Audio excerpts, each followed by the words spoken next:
April 1945. The man who had once been hailed as Germany's savior now sits in a damp underground bunker 50 feet beneath the streets of Berlin. Above him, Soviet artillery shells are reducing the German capital to rubble. His armies have been destroyed. His air force is gone. His empire has crumbled to dust. In just a few days, he will put a pistol to his head and pull the trigger. But here is the question that still haunts history. How did this man, a failed artist from Austria, who had once been homeless on the streets of Vienna, who had been decorated but never promoted beyond corporal in the Great War, who had attempted to seize power in a comic opera putsch and been sent to prison for treason, how did this man become the absolute dictator of the most advanced nation in Europe? The rise of Adolf Hitler is not a story of inevitability, but of choices, of miscalculations, and of a democracy that failed to defend itself from its enemies. It is the story of how millions of ordinary people, in their desperation, embraced a monster because he promised them hope. It is the story of how the most cultured nation in Europe descended into barbarism, not in a single dramatic moment, but step by step, day by day. Until one morning, the German people woke up and found themselves living in a dictatorship with no memory of how they got there. This video will trace that journey from the ashes of the First World War to the moment Hitler became Germany's undisputed master. By the end, you will understand that Hitler did not seize power in a dramatic coup, but was handed it by men who thought they could control him. You will see how democracy was dismantled piece by piece, while millions looked the other way. And you will understand that this catastrophe was made possible by fear, by desperation, and by the failure of good people to act until it was too late. This is the story of how Germany became Nazi Germany. This is the rise of Adolf Hitler. Before we continue, make sure to smash both the like and hype buttons and subscribe to our channel for more ominous history videos. We greatly appreciate your support. The stab in the back. How World War I ended in humiliation. What if the German army never really lost the First World War? What if they were betrayed, not on the battlefield, but by traitors at home? This was not a question asked by historians. It was a story told by generals, a myth that would haunt Germany for the next 15 years and ultimately destroy its first democracy. The truth of November 11th, 1918 was far less dramatic, but far more dangerous. On that morning, in a railway carriage in the forest of Compiègne in France, German representatives signed the armistice that ended the fighting.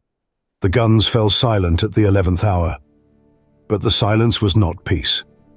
It was the beginning of a different kind of war. By the autumn of 1918, the German military was finished. 4 years of war had killed 2 million German soldiers and wounded another 4 million. The British naval blockade was starving the population. Children in Berlin were dying of malnutrition. The generals, led by Erich Ludendorff, knew the situation was hopeless. But instead of accepting responsibility, Ludendorff made a cynical calculation. He insisted that the new civilian government, the Democrats in the Reichstag, should be the ones to sign the surrender. He wanted them to take the blame. He wanted the army to emerge from the war with its honor intact, while the politicians were stained with defeat. It was a political time bomb, and Ludendorff lit the fuse. On November 9th, 2 days before the armistice, the Kaiser abdicated and fled to Holland. In Berlin, the Social Democrat Friedrich Ebert reluctantly proclaimed a German republic. He was a moderate, a patriot who wanted order, not revolution. But the streets were filled with workers and soldiers who had other ideas. The republic was born in chaos, and it would never escape the shadow of its birth. When the armistice was signed, German soldiers marched home in good order, still carrying their weapons. They had not been routed. They had not been defeated in a great battle. They had simply been told to stop. And when they marched through the streets of Berlin, some civilians threw flowers, but others shouted traitor. In the months that followed, the myth grew like a weed in untended soil. Field Marshal Paul von Hindenburg, the legendary commander who had replaced Ludendorff, appeared before a parliamentary committee. He read a statement prepared by Ludendorff claiming that the German army had been stabbed in the back by civilians at home. There was no evidence for this claim. No English general had ever said any such thing, but Hindenburg was a living god to most Germans. When he spoke, they believed. And what he told them was that the army was undefeated, that it had been betrayed by socialists, by Jews, by the November criminals who had signed the surrender. The new Weimar Republic was not born in hope. It was born with a knife in its back, a knife that millions of Germans believed had been plunged there by their own leaders. 1919 Versailles, the treaty that created Hitler. In the Hall of Mirrors at the Palace of Versailles, on June 28, 1919, a treaty was signed that would shape the next 20 years of European history. It was the same room where the German Empire had been proclaimed in 1871, and the French had not forgotten. Georges Clemenceau, the French Prime Minister known as the Tiger, intended to make Germany pay. The German delegation was not allowed to negotiate. They were handed a document and told they had 15 days to accept it. When they protested, the Allies gave them 72 hours or the war would resume. Germany had no army left to fight with. They had no choice. They signed. Article 231 was the sentence that condemned the German psyche. It was the war guilt clause, and it stated that Germany accepted responsibility for causing all the loss and damage of the war. For the German people, this was a humiliation beyond anything they had imagined. They had been told they were fighting a defensive war. Now they were being forced to confess that they alone were responsible for the catastrophe. Millions of Germans would never accept this as truth. They would spend the next 20 years searching for someone to blame for this national shaming. The treaty had given them a wound that would never heal. The territorial terms were designed to ensure that Germany could never threaten Europe again. Alsace-Lorraine was returned to France. The province of Posen and West Prussia were given to the new nation of Poland, creating the Polish corridor that cut Germany into two parts.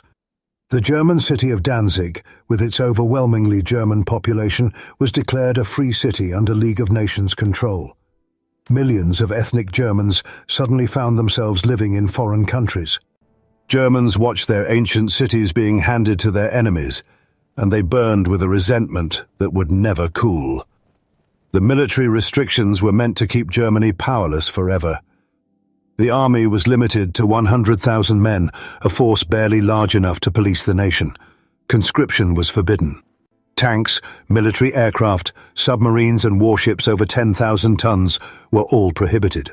The Rhineland was to be permanently demilitarized, with no German soldiers allowed near the French border. Germany was left naked before its enemies, and every German who looked at a map could see their vulnerability. And then there was the money. The Reparations Commission eventually set the bill at 132 billion gold marks, a sum so astronomical that it was several times Germany's entire national income. The payments were not just about money, they were about keeping Germany weak, keeping Germany on its knees, keeping Germany paying for a war that many Germans did not believe they had started. When the treaty was signed, a 29-year-old former corporal named Adolf Hitler was recovering from a gas attack in a hospital. He later wrote that he decided to become a politician. Versailles had given him his life's mission. 1919. Weimar's birth defect, a constitution built to fail. While the Allies were carving up Germany at Versailles, the Germans themselves were trying to build something new in the quiet city of Weimar. They chose Weimar deliberately. This was the city of Goethe and Schiller, of German classicism and humanism. They wanted to signal that the new Germany would be a nation of culture and enlightenment. At the National Theatre, a group of lawyers, professors and politicians gathered to write a constitution that would be, on paper, one of the most advanced democracies in the world. But that constitution contained within it the seeds of its own destruction. The Constitution guaranteed universal suffrage for all men and women over 20. It established civil liberties, freedom of speech, freedom of the press, freedom of assembly. It created a system of social welfare that was the envy of Europe. The president was to be directly elected by the people. The Chancellor would be responsible to the Reichstag. It looked like a system designed to last for centuries, but it had two fatal flaws, and those flaws would eventually prove mortal. The first flaw was the system of voting. The Constitution established pure proportional representation. If a party received 10% of the vote, it received 10% of the seats. On the surface, this seems fair, but in practice, it meant that the Reichstag was filled with dozens of small parties, each representing narrow interests, each unwilling to compromise. Forming a government required coalitions between multiple parties with conflicting agendas. Between 1919 and 1932, Germany had 20 different governments. The average cabinet lasted less than 8 months. There was no stability, and the public grew to see democracy as a circus. The second flaw was Article 48. This article granted the president sweeping emergency powers. If public order was seriously disturbed, the president could suspend civil liberties, use armed force, and rule by decree. The only check was that the Reichstag could cancel the emergency decree by majority vote. But as the Republic staggered through crisis after crisis, the Reichstag became increasingly paralyzed. Presidents became increasingly comfortable ruling by decree. Article 48 was designed as a fire extinguisher for rare emergencies. It became the Republic's default setting, and it would eventually be used to destroy the Republic entirely. The first president, Friedrich Ebert, used Article 48 more than 24 times to suppress uprisings. He was a good man trying to save his country, but he was normalizing the very thing that would destroy it. He was teaching Germans that democracy could be suspended when things got difficult. He was training the next president, Paul von Hindenburg, in how to rule without parliament. The Weimar Constitution was a masterpiece of liberal thinking, but it was built on a foundation of sand. The Republic was born in Weimar, but the bullet that would kill it was already in the chamber. 1923. Hyperinflation, when money became wallpaper. In 1923, the German economy simply melted away. Money, the thing that people worked for, saved for, and trusted, became worthless. It became a joke, a tragedy, and ultimately, a recruiting sergeant for radicalism. The question that every German asked that year was simple. If the government cannot even protect the value of my savings, what is the point of democracy? The crisis began in January when French and Belgian troops occupied the Ruhr Valley, Germany's industrial heartland, to seize unpaid reparations by force. The German government faced an impossible choice.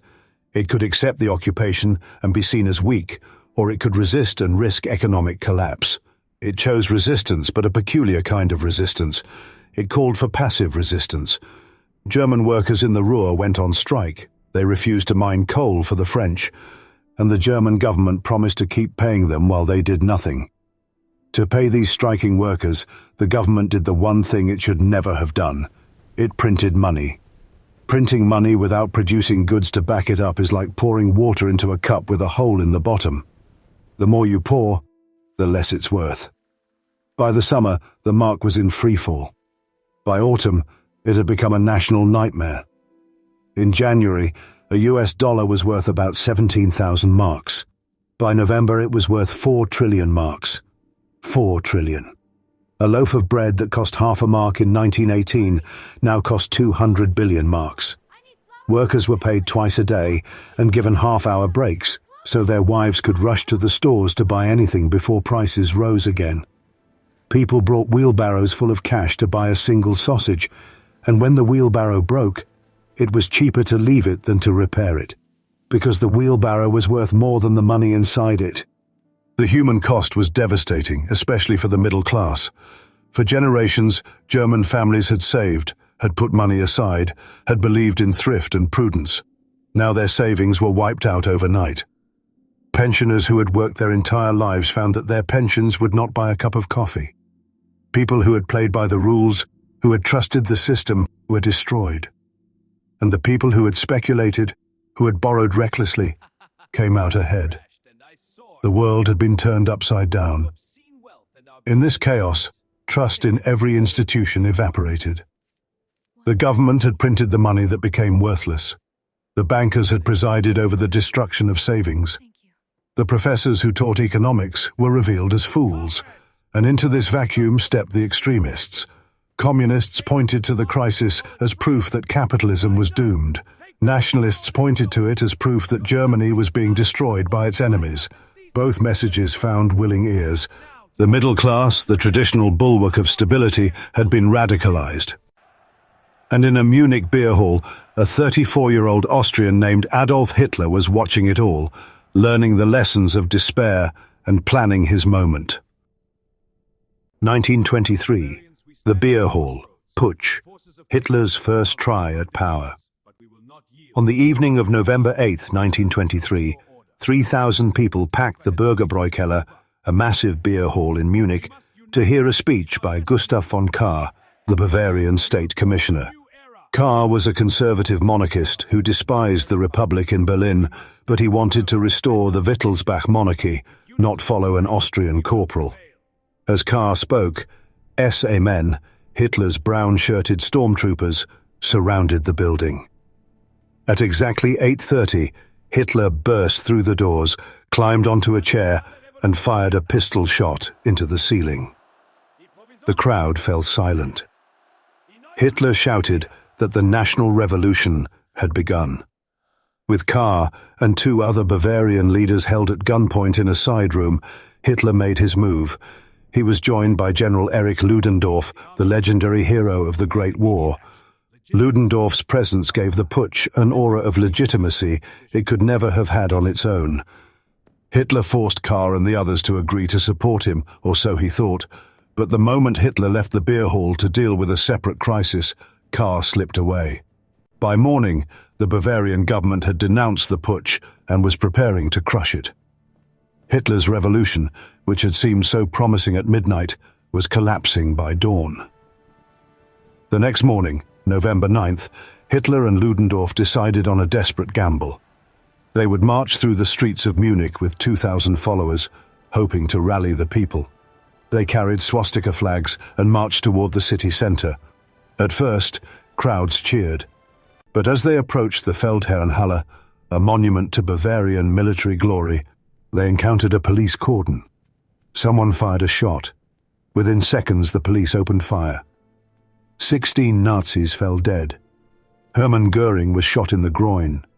Hitler hit the ground so hard that his shoulder was dislocated. In the chaos, he fled, leaving his dead and wounded behind. The putsch was over. The aftermath seemed like the end of Hitler's political career. He was arrested 2 days later, hiding in the country home of a friend. The Nazi Party was banned. Its newspapers were shut down. By any normal measure, this should have been the moment when Adolf Hitler disappeared into obscurity. But Hitler understood something that his prosecutors did not. He understood that a trial could be a stage, and he was about to give the performance of his life. The trial began in February 1924. Hitler was charged with high treason, a crime that normally carried a life sentence. But instead of defending himself, he went on the attack. He spoke for hours, holding the courtroom spellbound. He accused the government in Berlin of treason against the German people.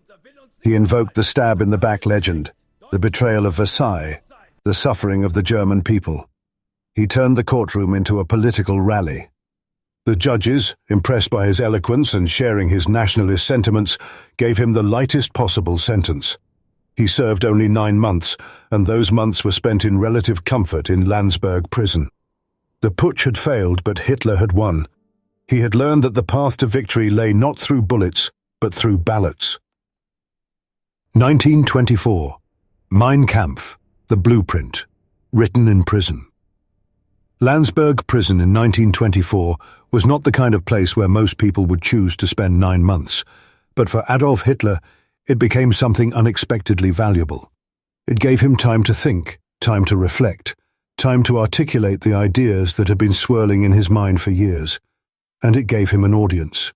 His fellow prisoners included Rudolf Hess, a devoted follower who would act as his secretary, taking dictation as Hitler paced the cell and spoke.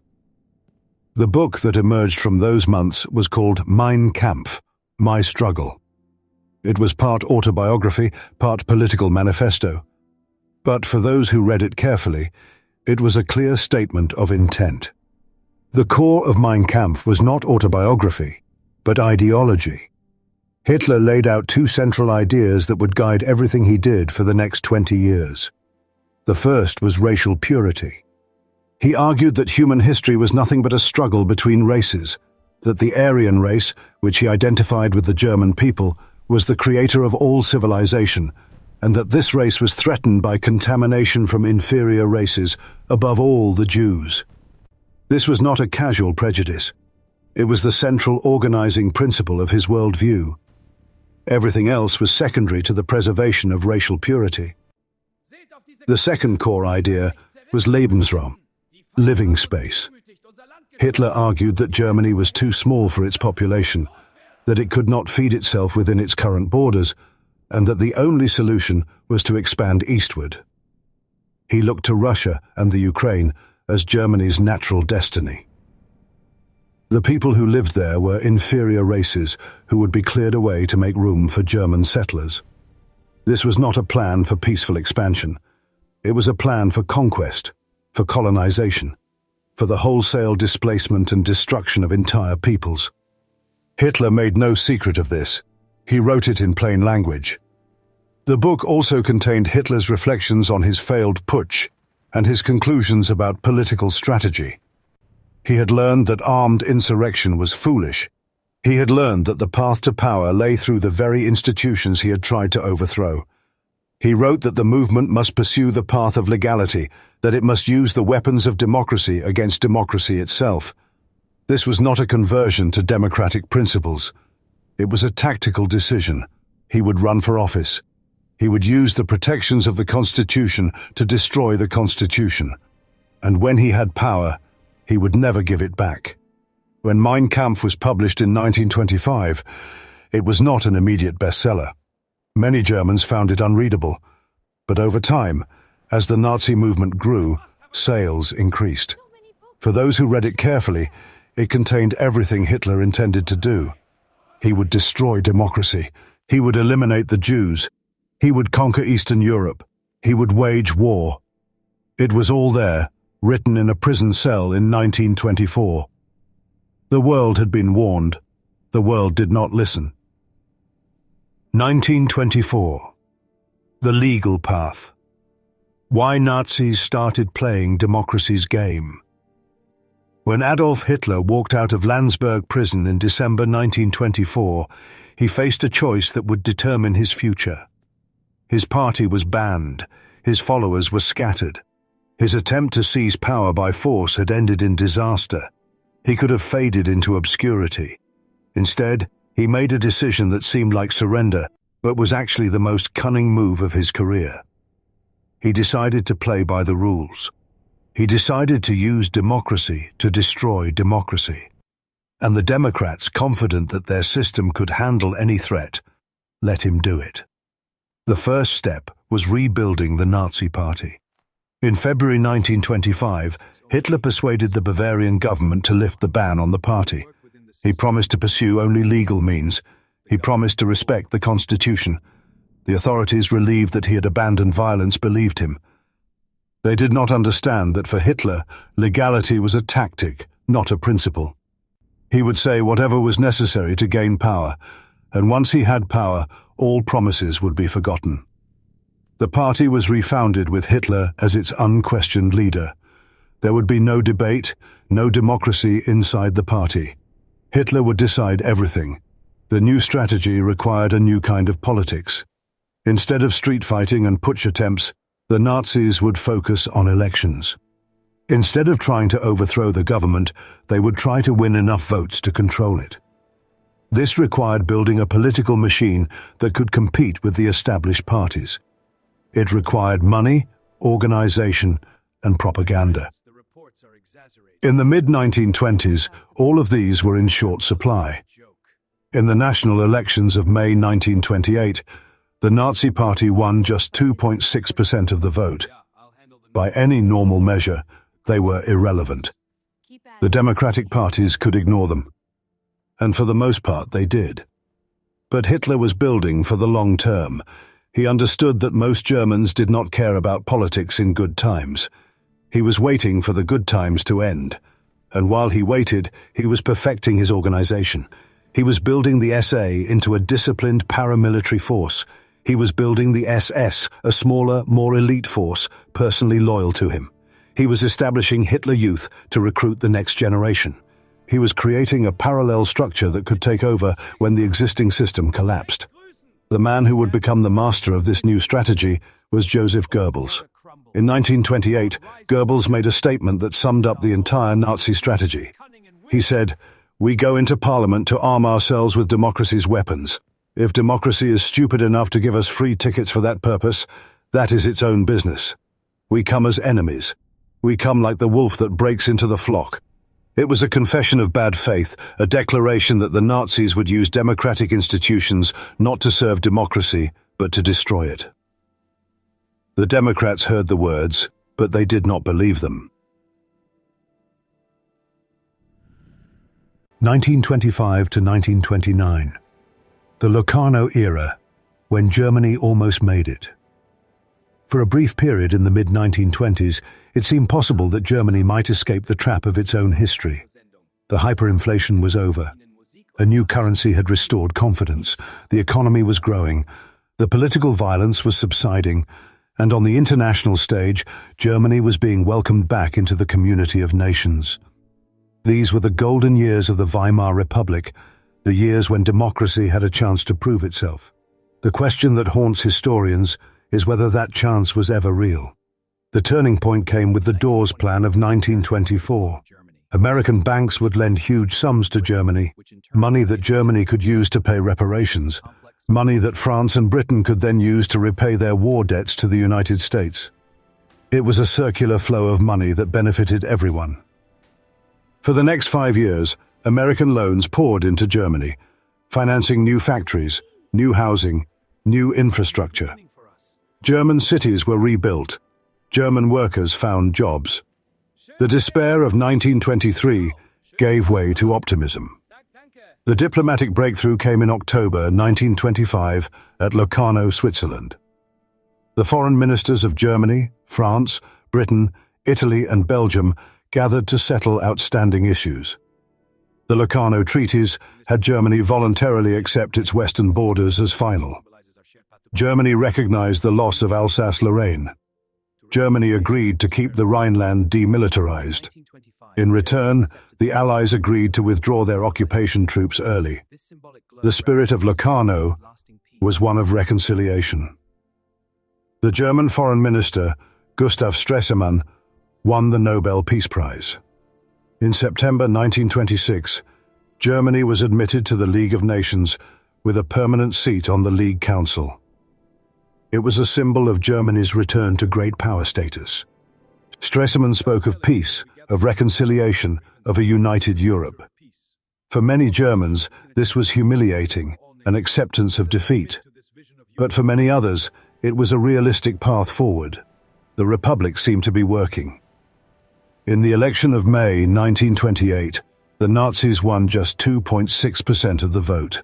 By any standard, the Nazi Party was a fringe group. The future looked democratic. The future looked peaceful. But the prosperity of the Locarno era rested on American loans that could be called in at any time. The German people did not think about this. They enjoyed their new cars and new radios. And in a small office in Munich, Adolf Hitler waited. He knew that prosperity would not last. He knew that crisis would return. The golden years were really just an intermission. 1928 to 1929, Joseph Goebbels and Nazi propaganda. While Germany enjoyed its brief moment of stability, a transformation was taking place inside the Nazi Party that would prove decisive when the crisis returned.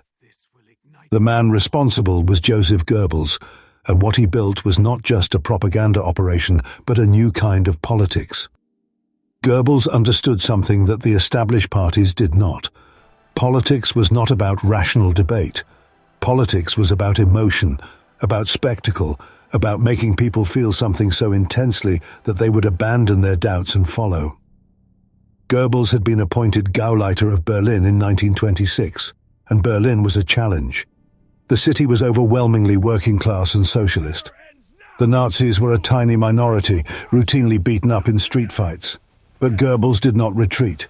He embraced the fight. He understood that violence drew attention, and attention was what he needed. He organized marches through working-class neighborhoods, deliberately provoking confrontations. He started a newspaper called Der Angriff, the attack, filled with vicious attacks on his enemies. He created a cult of personality around a local SA leader named Horst Wessel, who was killed by communists, turning him into a martyr with a song that became the Nazi anthem. The visual style of Nazism was Goebbels's creation. The swastika had been used for years, but Goebbels systematized its use. He understood the power of symbols, the way a simple image could convey complex ideas instantly. The red background appealed to workers. The white circle represented nationalism. The black swastika represented the Aryan struggle. Together, they created a banner instantly recognizable from blocks away. Goebbels made sure that every Nazi rally was a sea of red, white, and black. Goebbels also understood the power of the leader cult. He built Hitler into a figure larger than life, a man who was not just a politician but a savior. Every speech was an event. Every appearance was a spectacle. Goebbels orchestrated the lighting, the music, the timing to create maximum emotional impact. Hitler would speak at night when crowds were tired and suggestible. He used simple language, repeating phrases until they became hypnotic. The effect was extraordinary. People wept. People screamed. They were not listening to arguments. They were having religious experiences. The propaganda machine was not just for mass rallies. The Nazis produced posters that were works of art. They produced films that glorified the movement. They produced leaflets, pamphlets, and books. They organized door-to-door canvassing, neighborhood meetings, social events. They created the illusion of a movement that was everywhere, that could not be stopped. When the Depression hit in 1929, that illusion was ready. The Nazi Party was no longer a fringe group. It was a parallel society, waiting for its moment. 1929, the Young Plan, how a repayment scheme became a Nazi goldmine.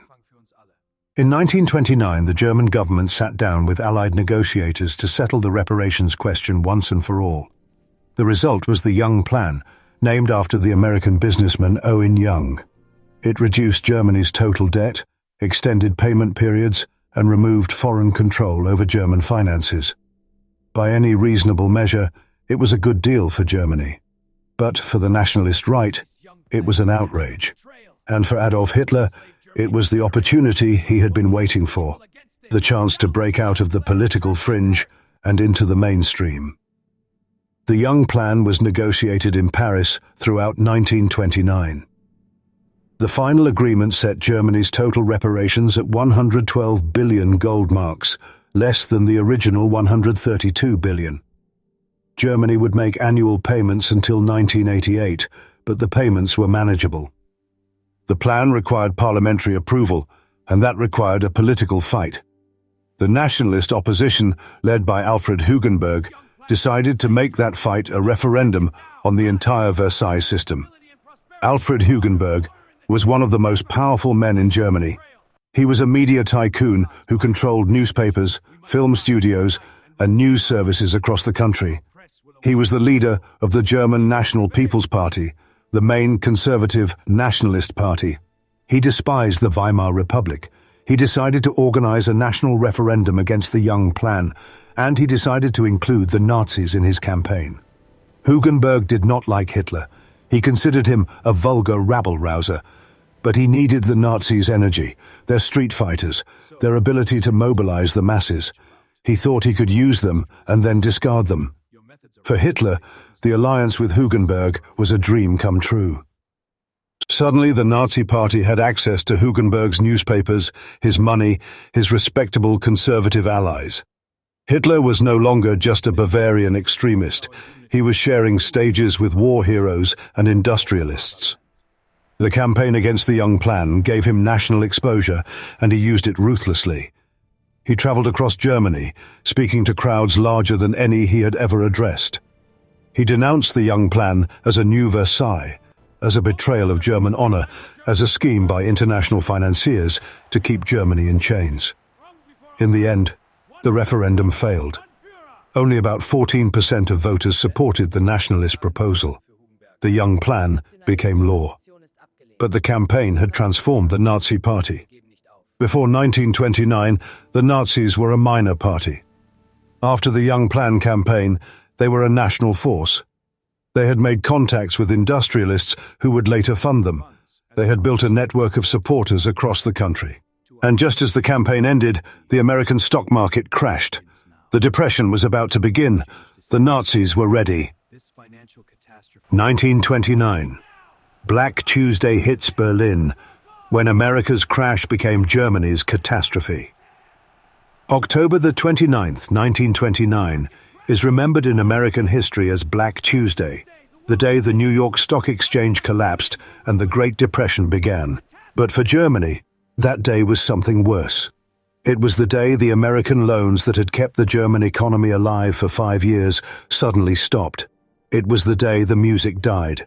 And when the music died, the German people found themselves in a darkness so complete that they would grasp at any promise of light, no matter how sinister the source. To understand why the Wall Street crash destroyed Germany, you have to understand how completely Germany had become dependent on American money. Throughout the Locarno Era, American banks had lent billions of dollars to German cities, German companies, and the German government. These loans financed everything from new housing developments to modern steel mills. They paid the salaries of civil servants and teachers, but these loans were short-term.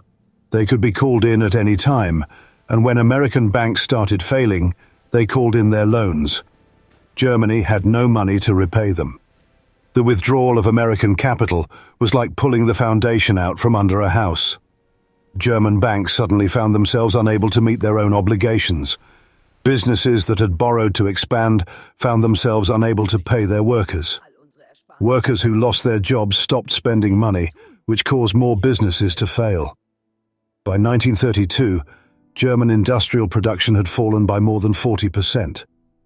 Factory after factory stood silent. Construction sites were abandoned.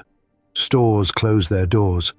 And in every city, men stood on street corners with nothing to do and no hope of finding work. The human cost was staggering. By 1932, official unemployment had reached 6 million. But that number does not capture the full reality. It did not count the millions of young people who had never found a first job. It did not count the women who had given up looking. When you include all of these, nearly every German family had someone who was unemployed. Nearly every household knew the fear of eviction, the shame of hunger, the despair of hopelessness. Men who had been the breadwinners suddenly found themselves dependent on their wives and children. They lost their status, their self-respect, their reason for getting up in the morning. And into this darkness came the politicians with their explanations. The communists said that capitalism had failed, that the crisis proved the need for revolution. The Nazis said that the Republic had failed, that the crisis was caused by Versailles and international Jewry, that the only answer was a strong leader. The democratic parties offered more of the same, budget cuts and appeals to patience. But patience was a hard sell to a man who had not worked in 2 years, whose children were hungry, whose landlord was threatening eviction. The Democrats were offering austerity. The extremists were offering hope. In the struggle between hope and austerity, hope usually wins. 1930. The Nazi breakthrough, from fringe to force. September 14, 1930, was election day in Germany. And when the results came in that night, they sent a shockwave through the political establishment that would never fully recede. The Nazi Party, which had won just 2.6% of the vote 2 years earlier, which had been written off as a fringe group of Bavarian extremists, had just won 18.3% of the vote and 107 seats in the Reichstag.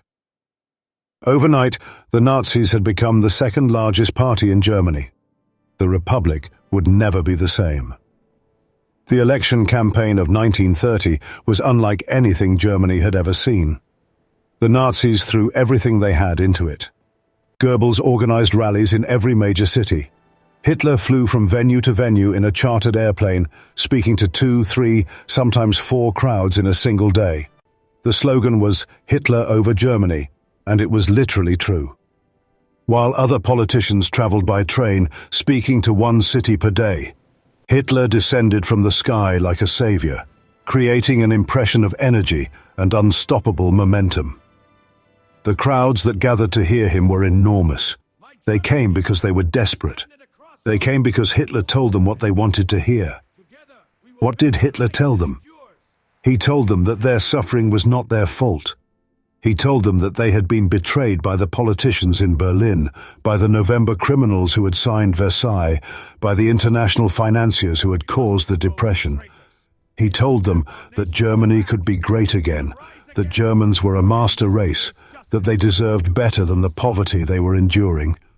He offered them scapegoats, the Jews, the communists, the Allies, anyone and everyone except the German people themselves. And he offered them a vision of the future in which every German would have work and bread.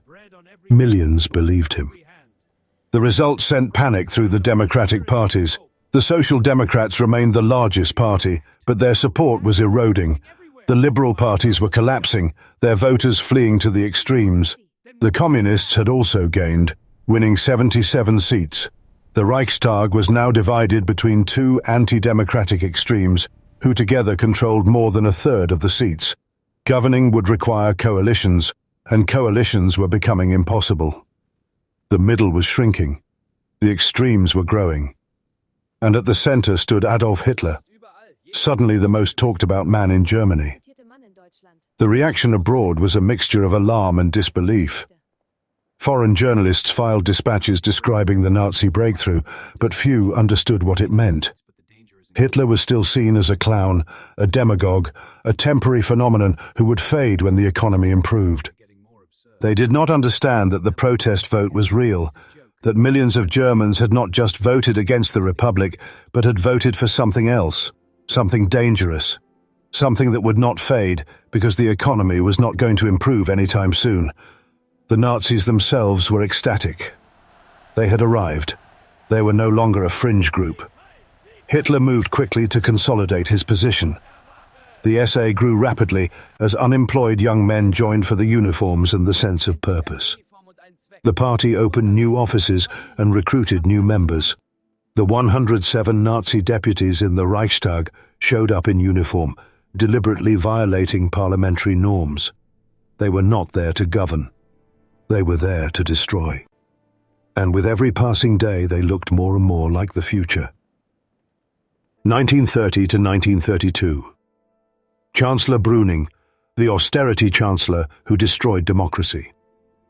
In March 1930, as the Depression deepened and the political situation grew more desperate, President Hindenburg appointed a new chancellor. His name was Heinrich Brüning. He was a member of the Catholic Centre Party, a decorated veteran of the Great War, a man of austere personal habits and rigid principles. He was exactly the kind of man that conservatives trusted, and he would, in the course of his 2 years in office, do more to destroy German democracy than any extremist could have hoped.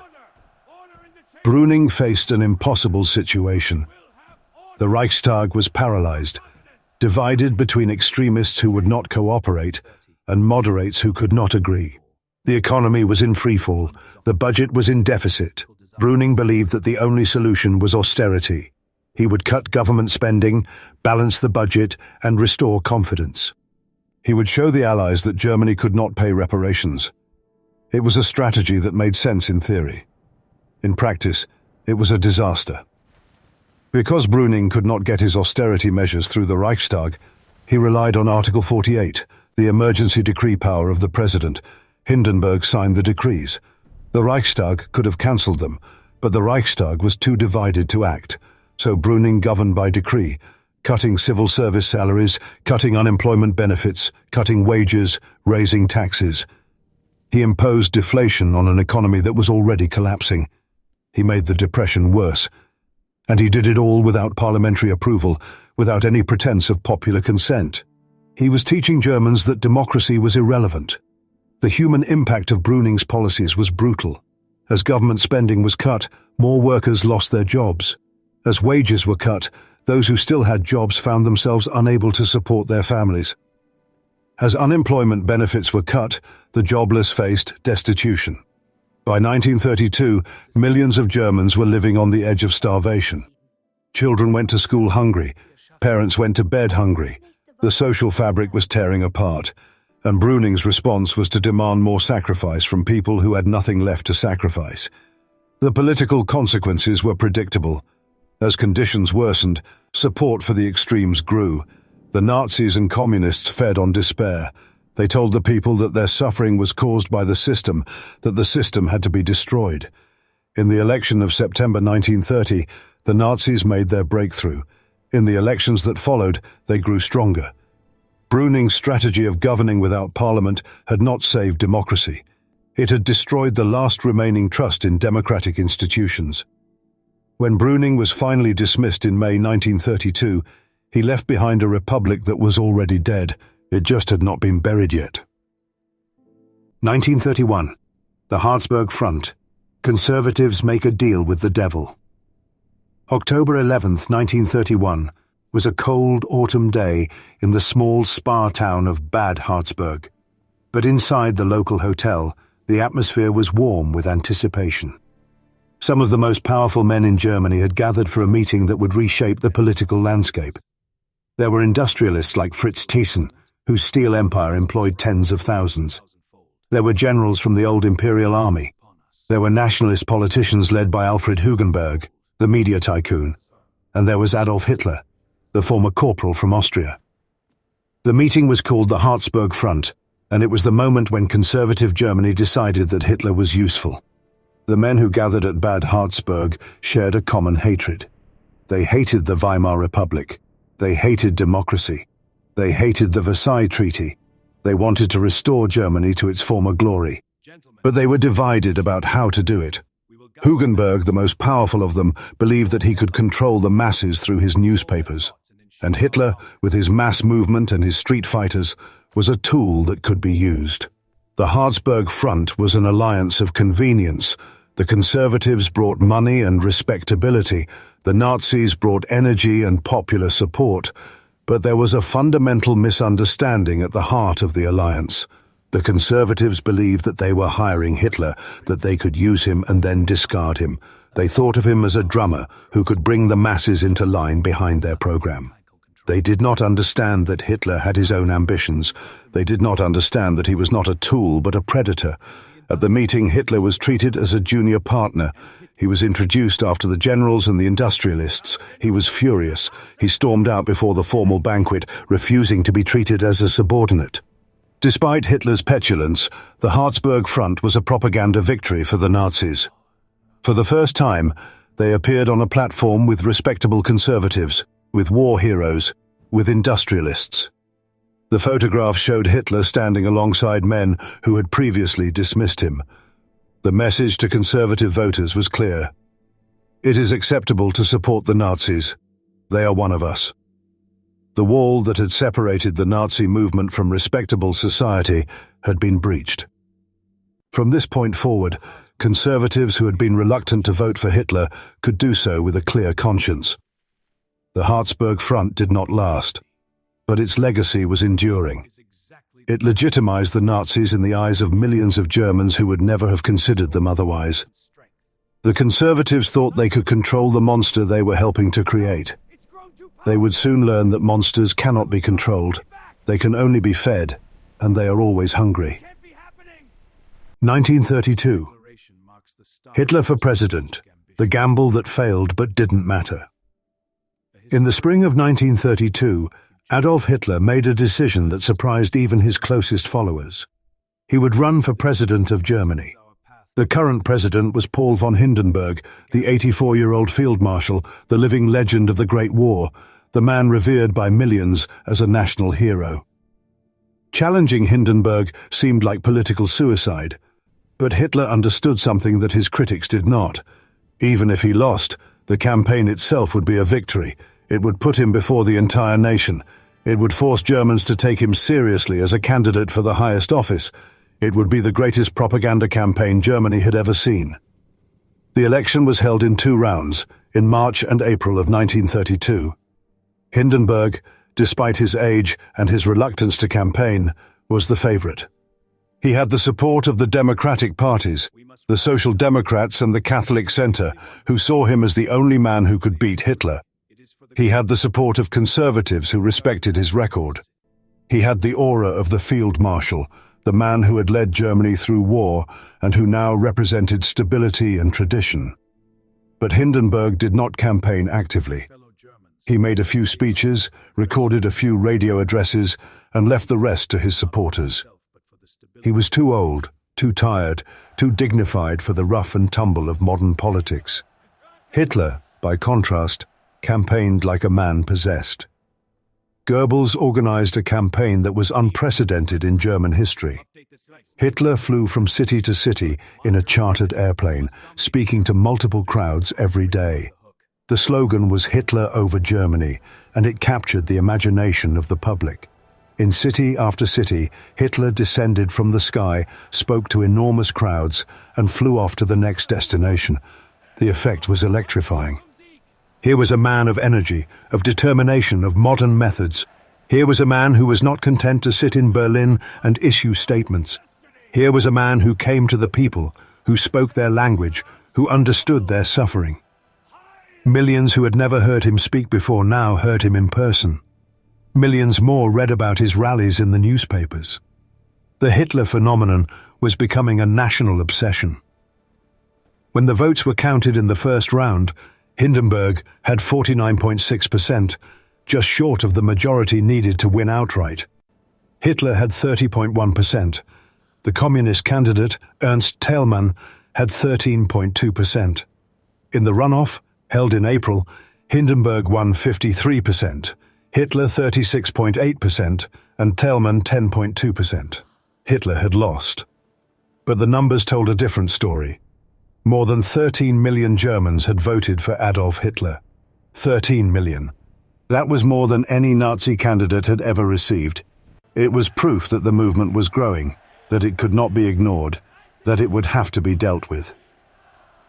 The real significance of the election was not the defeat, but what the defeat revealed. Hitler had established himself as the undisputed leader of the opposition, the man who commanded the loyalty of more than a third of the German electorate. He had proven that he could compete on the national stage, that he could mobilize millions, that he was a force that could not be dismissed as a temporary phenomenon. Hindenburg had won the election, but Hitler had won something more valuable. He had won legitimacy. He had won visibility. He had won the future. And as the returns came in, the conservative elites who had dismissed him as a vulgar rabble-rouser began to reconsider. If 13 million Germans supported him, perhaps he was someone they could do business with after all. 1932. Bloody May. Chancellor Schleicher's deadly game. The year 1932 was the most chaotic in German political history. In 8 months, Germany had 3 different chancellors, 2 national elections, and levels of political violence that approached civil war. At the center of this chaos was a man who believed he could control it, a general named Kurt von Schleicher. Schleicher was the classic backroom operator, a man who preferred the shadows to the spotlight.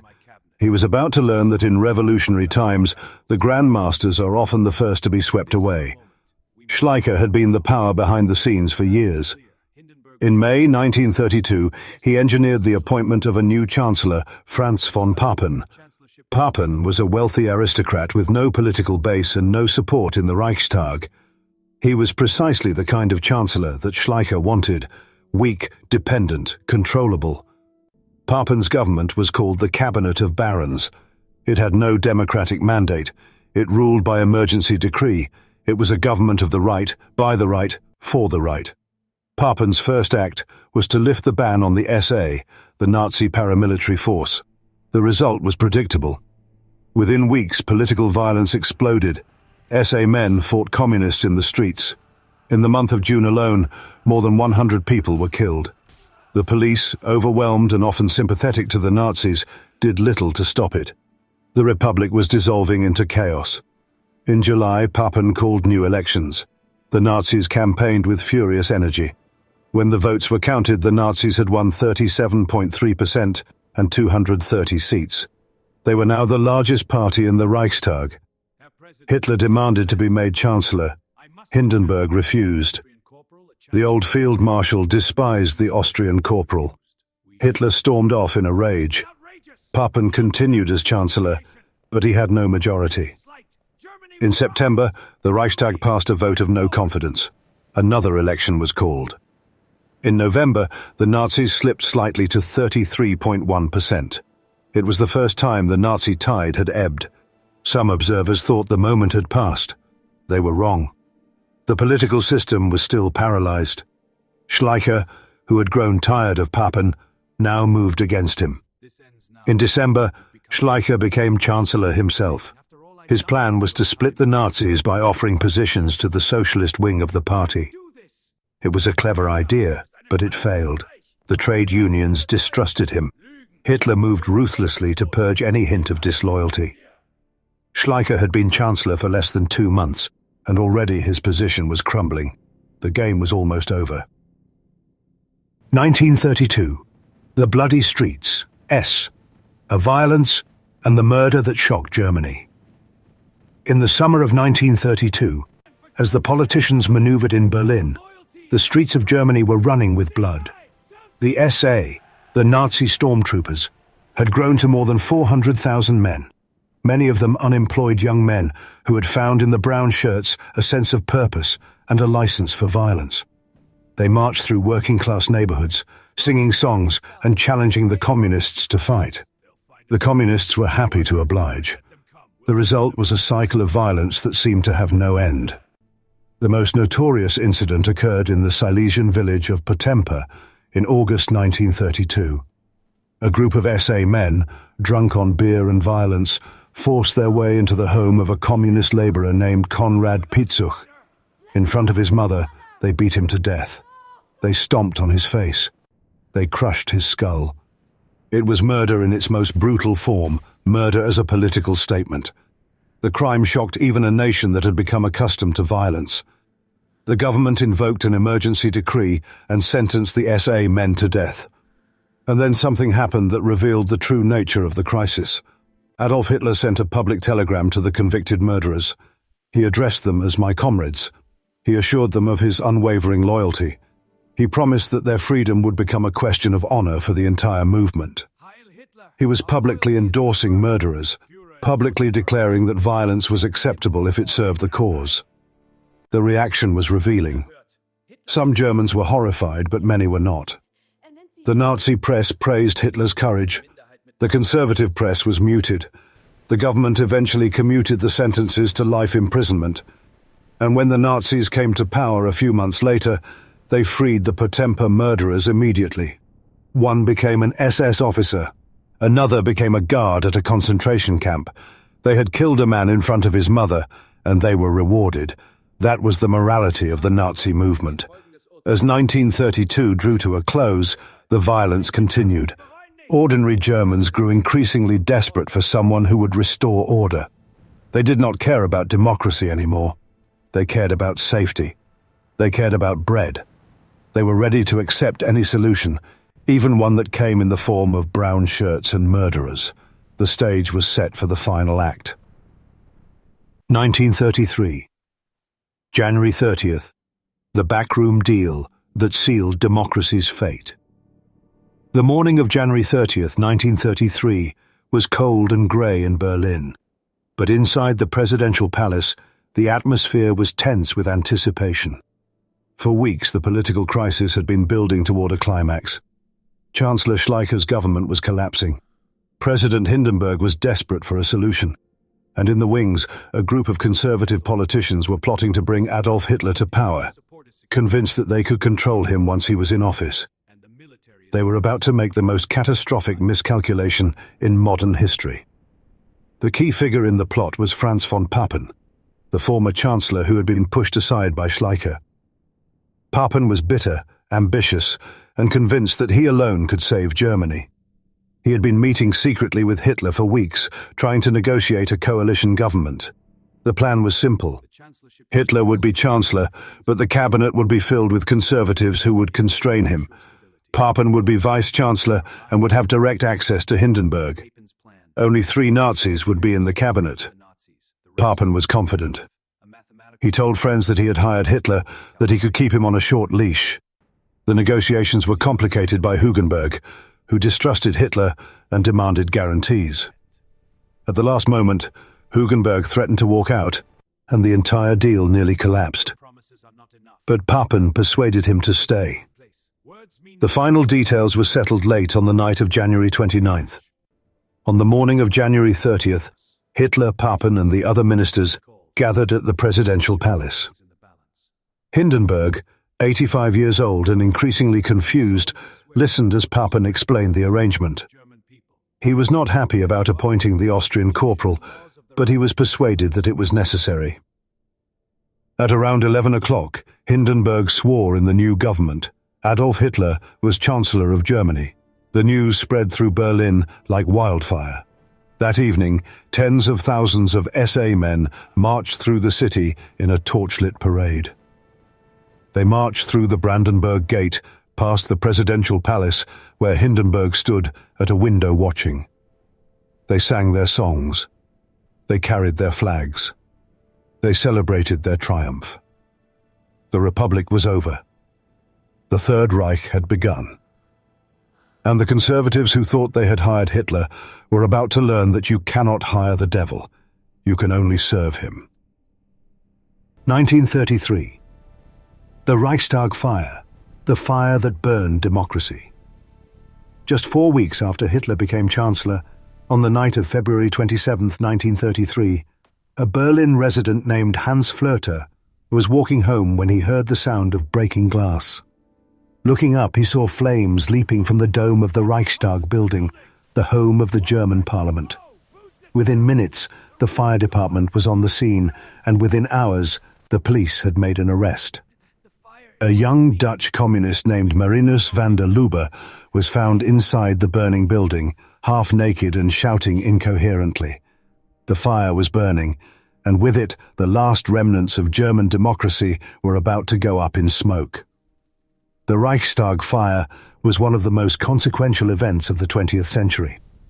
To this day, historians debate whether van der Lubbe acted alone or whether the Nazis were involved. What is certain is that the Nazis used the fire with ruthless efficiency. Hitler, who was having dinner at Goebbels' apartment when the news arrived, rushed to the scene. There he met Hermann Göring, who was shouting that this was the beginning of a communist uprising, that the time for action had come. Hitler agreed completely. This was the opportunity he had been waiting for. The next morning, February 28th, Hitler went to President Hindenburg with a proposed emergency decree. It was called the Decree for the Protection of the People and the State. It suspended virtually all civil liberties guaranteed by the Weimar Constitution. Freedom of speech was suspended. Freedom of the press was suspended. Freedom of assembly was suspended. Searches of homes and seizures of property were legalized without warrant. Most importantly, the decree gave the national government the power to take over the state governments. It was a legal framework for dictatorship, and it was all justified by the need to suppress a communist uprising that did not exist. Hindenburg, alarmed by the fire and trusting Hitler's assurances, signed the decree. It was never revoked. From February 28, 1933, until the end of the Third Reich in 1945, Germany had no civil liberties. The Reichstag Fire decree was the legal foundation upon which the entire Nazi dictatorship was built. It allowed the Nazis to arrest their political opponents without charges, to hold them indefinitely without trial, to shut down opposition newspapers. In the days following the fire, thousands of communists, socialists, and trade unionists were arrested. The Communist Party was effectively destroyed as a political force. The fire also had an immediate political purpose. New elections had been scheduled for March 5th, just 1 week after the fire. The Nazis, now armed with emergency powers and control of the police, could campaign from a position of overwhelming strength. They used the fire to whip up anti-communist hysteria. The communist newspapers were shut down. Communist candidates were arrested. The election was not free, and it was not fair. But the Nazis still needed a majority, and they did not have it yet. The fire had given them the weapon they needed. Now they had to use it. 1933, the last election. How Nazis won with 44% and called it a mandate. March 5, 1933 was election day in Germany. But it was like no election the country had ever seen. The campaign had been conducted under conditions of state terror. The SA had broken up opposition meetings. The police, now controlled by Nazi interior ministers, had arrested opposition candidates. The newspapers, except those owned by the Nazis, had been suppressed or intimidated.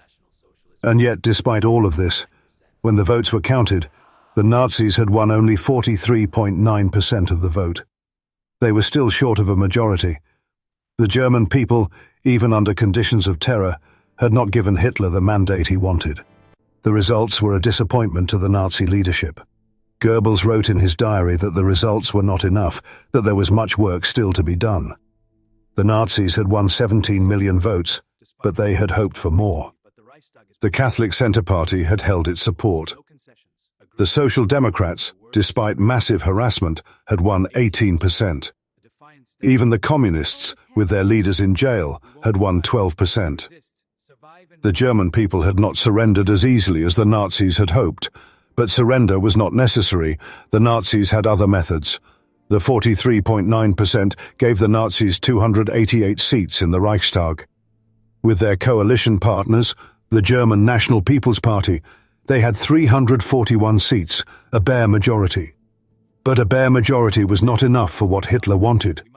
He wanted to pass an enabling act, a law that would give his government the power to legislate without the Reichstag. That required a two-thirds majority. To get that, he needed the support of other parties, specifically the Catholic Centre Party. And he needed to exclude the Communists. The solution was simple. The Communist deputies were not allowed to take their seats. Many were already in jail. The 81 Communist mandates were simply disregarded. That reduced the total number of deputies and made the two-thirds majority easier to achieve. Then Hitler negotiated with the Catholic Centre Party, offering them written guarantees about the rights of the Church. The Centre Party leaders, fearful of what would happen if they refused, agreed to support the Enabling Act. The deal was done. The last democratic election in Germany had produced a result that would be used to destroy democracy itself. 1933. The Enabling Act. Parliament votes itself out of existence. March 23, 1933, was a grey and rainy day in Berlin, but inside the Kroll Opera House, where the Reichstag was meeting because the Reichstag building had been burned, the atmosphere was electric. The deputies had gathered to vote on the Enabling Act, a law that would transfer all legislative power from the parliament to Hitler's cabinet for a period of 4 years. It was a vote on whether democracy would continue to exist in Germany. The scene that unfolded was a masterpiece of intimidation. The Kroll Opera House had been hastily converted to serve as the temporary Reichstag. The interior was decorated with swastika banners. Ranks of SA and SS men lined the aisles and filled the galleries, their eyes fixed on the deputies below. They were not there as spectators. They were there as a threat. Any deputy who considered voting no had to walk past rows of brown shirts, had to feel their eyes on him, had to imagine what would happen when the vote was over. The message was clear. Vote no, and you will pay the price. Hitler spoke to the assembled deputies for nearly 2 hours. He delivered a speech that was part threat, part promise. He spoke of the greatness of the German nation, of the need for national renewal. He promised to respect the rights of the churches, to protect the position of President Hindenburg. He offered reassurance to those who feared what a Nazi dictatorship might mean. But beneath the reassurance was the threat. If the Reichstag did not pass this law, there would be chaos. The choice was order under Nazi rule or chaos under communist rule. When the vote was called, only one party had the courage to say no. The Social Democrats, led by Otto Wels, stood in their places as the other parties voted yes. Wels delivered a speech that would become legendary. He declared that no enabling act could give the Nazis the power to destroy what was eternal and indestructible, the ideas of freedom and justice. He declared that they would vote no, that they would stand for democracy, even if democracy was about to die. When he finished, Hitler rushed to the podium and delivered a furious response, shouting insults at the Social Democrats. The vote was counted. 444 deputies voted yes. 94 voted no, all of them Social Democrats. The Enabling Act had passed. The Reichstag had voted itself out of existence. From that day forward, Hitler's cabinet could pass any law without the approval of Parliament. The constitution was not formally abolished, but it was effectively dead. The Weimar Republic had lasted 14 years. It had been born in hope and died in humiliation. And in its place, there was only the will of one man. 1933. Gleichschaltung. The Nazi takeover of everything. The Enabling Act gave Hitler the legal power to reshape Germany, but laws alone do not change a society. To truly transform Germany into a Nazi state, the regime needed to coordinate every aspect of German life, to bring every institution into line with Nazi ideology, to eliminate any source of opposition. This process was called Gleichschaltung, a word that means coordination. It was the most thorough transformation of a society that Europe had ever seen. The first targets were the German states. Under the Weimar Constitution, the states had their own governments and their own police. Some of them, particularly Bavaria, had long been centers of opposition. In the weeks after the Enabling Act, Hitler moved swiftly to eliminate state autonomy. Reich governors were appointed to oversee each state. The state parliaments were dissolved. By the end of 1933, Germany was no longer a federal republic. It was a centralized state with all power flowing from Berlin.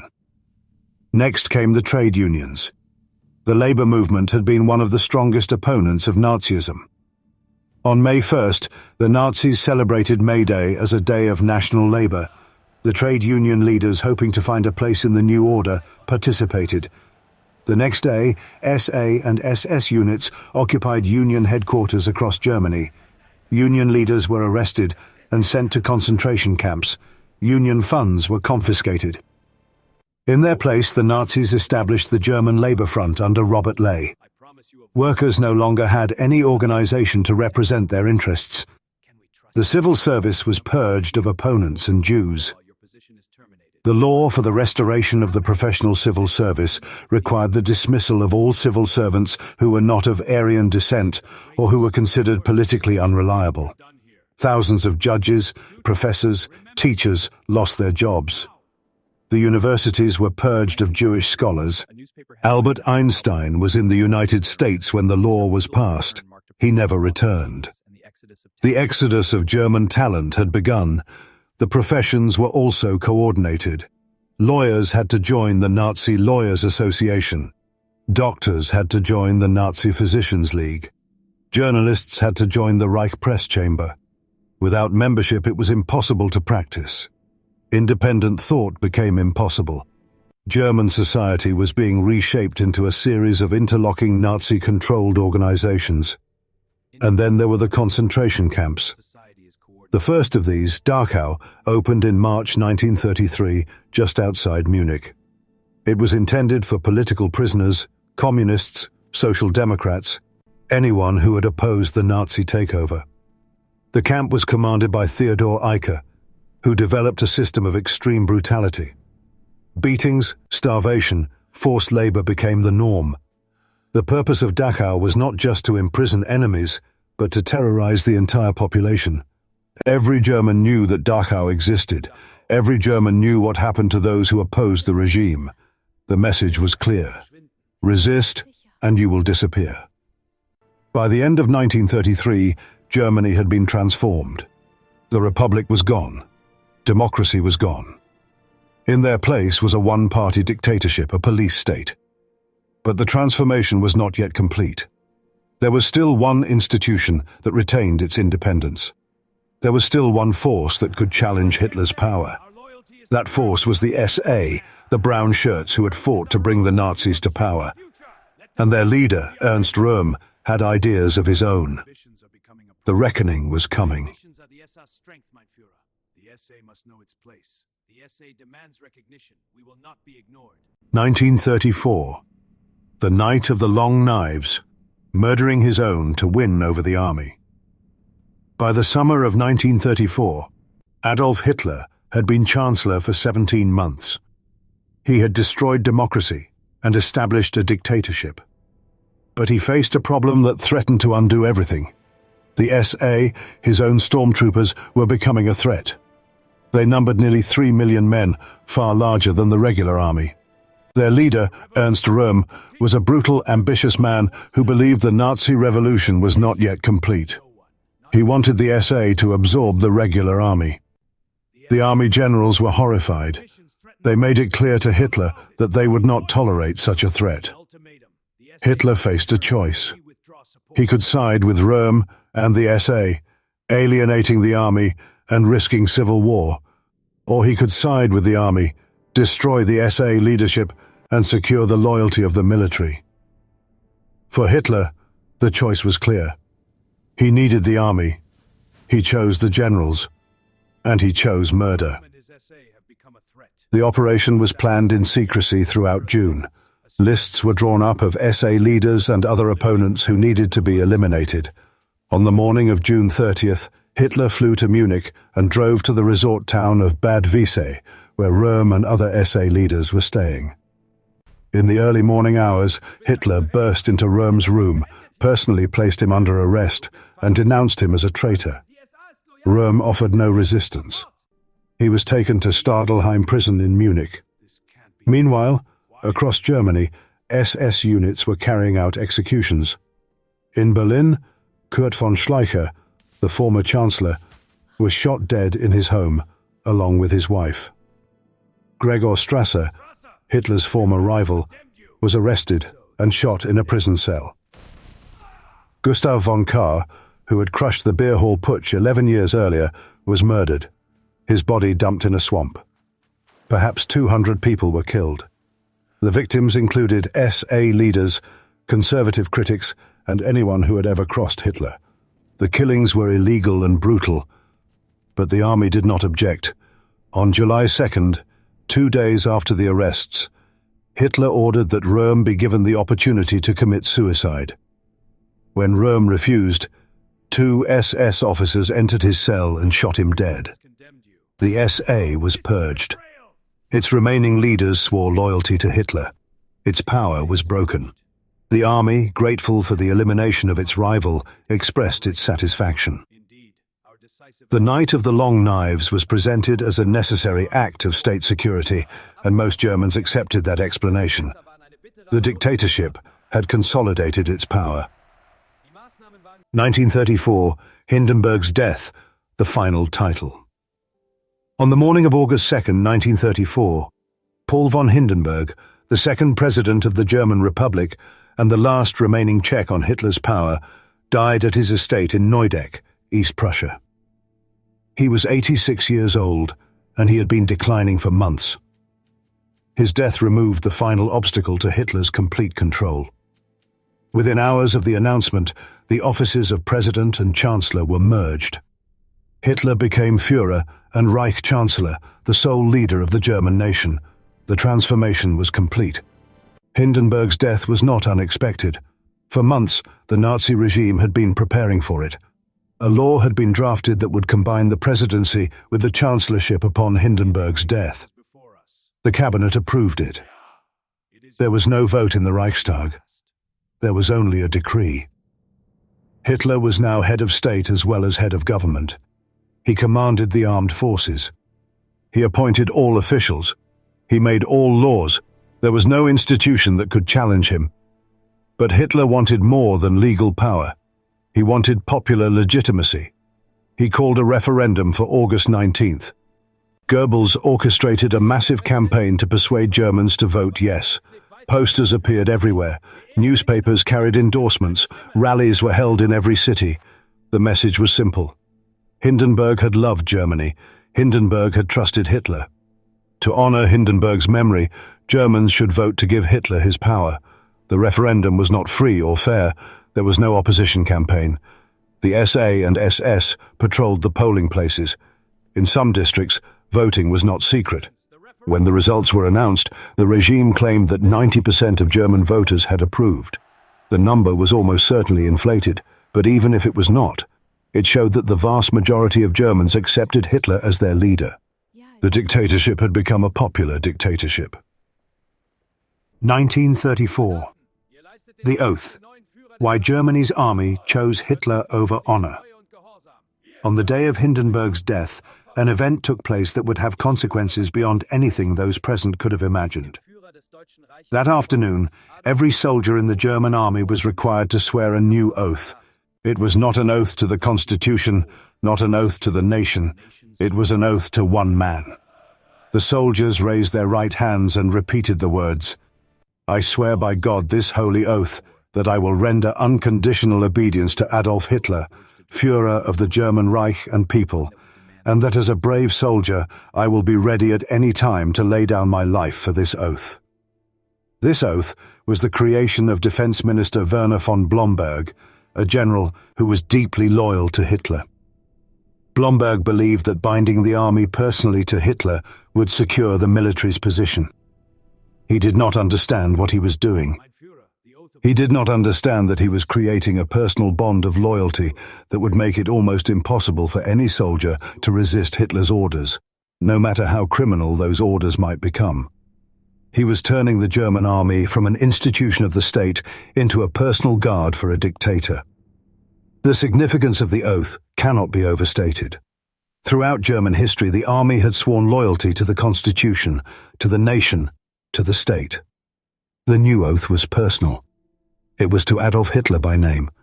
It meant that any soldier who disobeyed Hitler was not just disobeying an order. He was breaking a sacred oath, an oath sworn before God. For men raised to believe that oath-breaking was the worst possible sin, this was a powerful constraint. It would bind them to Hitler until the very end. In the years that followed, the oath would be used to justify obedience to criminal orders. When generals considered overthrowing Hitler, they hesitated because of the oath. When officers were asked to commit atrocities, they told themselves that they were bound by the oath. The oath was a chain that bound the German military to the Nazi regime, a chain that would not be broken until the regime itself was destroyed. The rise of Adolf Hitler and the Nazi Party was not inevitable. It was the result of choices made by individuals who thought they were acting wisely. The generals who supported Hitler because he promised to rearm Germany. The conservatives who thought they could control him. The industrialists who funded him because they feared communism. The voters who supported him because they were desperate and he offered hope. Each of them made a choice, and each choice led to the next, until finally there was no choice left. By the summer of 1934, Germany was a dictatorship. The Republic was dead, and one man held all the power. The story of how that happened is a warning for all time.